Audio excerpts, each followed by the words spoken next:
जिस खोपड़ी पे कुंतलों फूल चढ़े उड़िया बाबा, उसी खोपड़ी पे गड़ासा चला।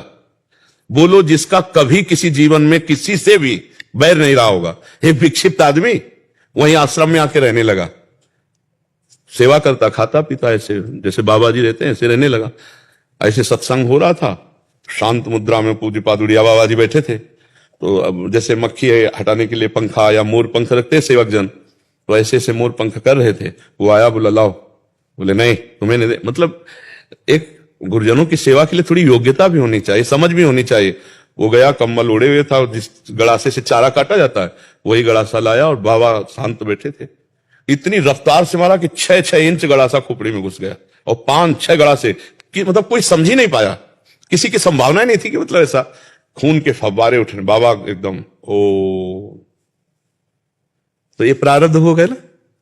भगवत प्राप्त महापुरुष तो बहुत पहले हो गए थे, ब्रह्म बोध संपन्न महापुरुष, जीवन मुक्त महापुरुष, लेकिन शरीर का पाप और पुण्य का प्रारब्ध देखो। जिस खोपड़ी पे हजारों मन फूल चढ़ा होगा, अंतिम लीला गड़ासे से हो रही है।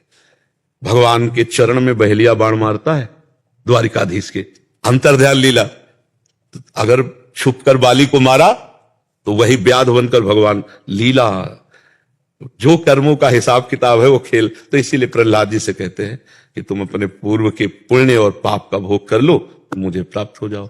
पर वो शरीर राग रहित महापुरुष हैं, तो इसलिए पुण्य पाप का संबोधन मात्र किया जाता है। वो उस भोग से परे है।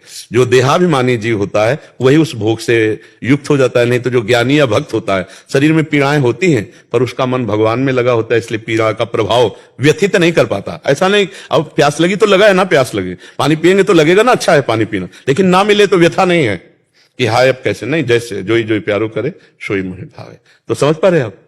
देहाभिमानियों के लिए जैसे उन्होंने एक ये भी दिया होगा कि उससे देहाभिमानी जीव जो है इस बात को समझ ले। वैसे तो प्रहलाद जी तो स्वतः सिद्ध है। हाँ स्वतः सिद्ध है। हाँ, पर देहाभिमान मुक्त होने के लिए उसी में चर्चा है कि जो भगवान का निरंतर चिंतन करता है, समझो निरंतर जय राधा राधा राधा राधा राधा, तो तुम्हारे अंदर शुद्ध ज्ञान प्रकट होगा। तो अगर रस्सी का ज्ञान हो जाए तो सर्प का भय खत्म हो जाएगा कि नहीं हो जाएगा। जैसे टेढ़ी रस्सी पड़ी है और हमें भ्रम हो गया कि सर्प है, तो अब इसके लिए हमें प्रकाश चाहिए। जहां प्रकाश होगा तो हमें दिखाई देगा रस्सी है, तो सर्प का भय खत्म हो जाएगा ना।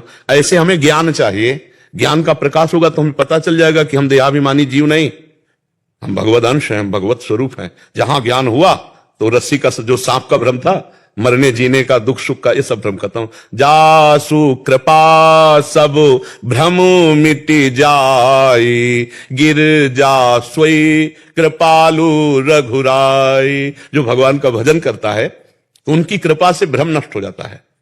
जो मैं स्त्री हूं, मैं पुरुष हूं, देहाभिमान है, ये भ्रम नष्ट हो जाता। जासु कृपा सब भ्रम मिट जाई, या गुरुदेव की कृपा से।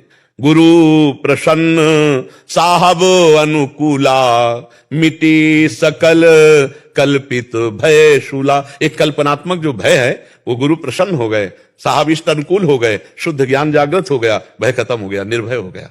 निर्भय, निश्चिंत, निशोक, ये सब स्थितियां आ जाती। खूब नाम जप करें, भगवान उपाय बता रहे हैं। भगवान का अखंड चिंतन ही, नाम जप ही शुद्ध ज्ञान प्रकाशित कर देगा, पक्का समझो। और इसी ज्ञान से, ज्ञान प्रकाश से जो जड़ चेतना ग्रंथि पड़ गई, तो ज्ञान के प्रकाश में देखा यद्यपि मृषा, अरे गांठ तो लगी ही नहीं थी, गांठ तो लगी ही नहीं थी, अभ्यास व सब माने हुए। जैसे एक धोबी जो है गधे को ले गया घाट में, अब गधे को तो ले गया लेकिन रस्सी ले जाना भूल गया, तो गधा कहीं चला जाएगा। तो उसने सोचा आज ड्रामा करके देखते हैं, तो बिना रस्सी बांधे, वो ऐसे जैसे बांधने का होता ना, नाटक किया, उसके पैर में हाथ लगा के चला गया। कपड़ा धो के आया, गधा वहीं खड़ा मिला। अब पूरे कपड़ा लाद दिए, अब देखा बंधा तो है नहीं, तो 2-4 डंडे मारे, फिर भी गधा टस से मस नहीं हुआ। तो उसको लगा चल, तो उनको लगा हमने ड्रामा किया था बांधने का, अब जो ही छोड़ने का ड्रामा किया तो भाग पड़ा, जो ही हाथ लगाया ना, बस हम ऐसे बंधे हैं। यद्यपि मृषा छूटती कठिनाई, यद्यपि झूठा है बंधन, जड़ चेतन की गांठ नहीं लग सकती, पर ये गुरु प्रताप से ज्ञान हो जाए, ये प्रकाश हो जाए हमारे हृदय में कि हम भगवान के अंश हैं, हम देह नहीं। ये भजन से होगा। बारी